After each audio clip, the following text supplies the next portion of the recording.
आपण पाहतो या ठिकाणी पूल नसल्याने विद्यार्थ्यांचे हाल झाले। धाराशिवमधूनच आणखी एक मोठी बातमी आहे। धाराशिवचे पालकमंत्री कुठे आहेत? एकदाच फोटो लावून टेम्पो घेऊन गेले असं राऊत म्हणाले।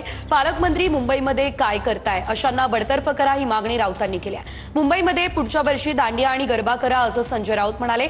दांडिया का खेळता बोलता पण हे दसरा मेळावा करणार असं बन म्हणाले। लोकांनी दांडिया खेळू नये बोलणार आणि हे मेळावा घेणार ही दुतोंडी भूमिका आहे असं बन यांनी म्हटलेलं आहे।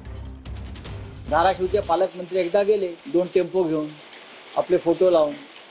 आता कुठे आहे? पूरग्रस्त जे जिल्हे आहेत ज्याला तुम्ही ओला दुष्काळ जाहीर करा आपण म्हणतो, त्या पालकमंत्र्यांनी त्या जिल्ह्याच्या तिथे ठाण मांडून बसला पाहिजे। हो, पालकमंत्री जागा सोडतायत का?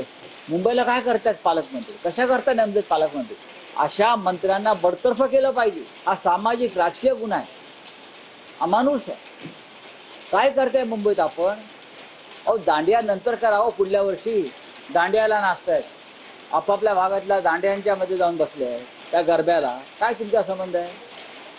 शेतकऱ्यांचं काय करताय? दांडिया का खेळताय म्हणून संजय राऊत प्रश्न विचारतात, परंतु आम्ही दसरा मेळावा करणारच अशी दुतोंडी भूमिका संजय राऊत यांची आहे। मराठवाड्यावर एवढंच प्रेम असेल आणि लोकांनी दांडिया खेळू नये असं तुम्हाला वाटत असेल तर तुम्ही देखील दसरा मेळावा का करतायत?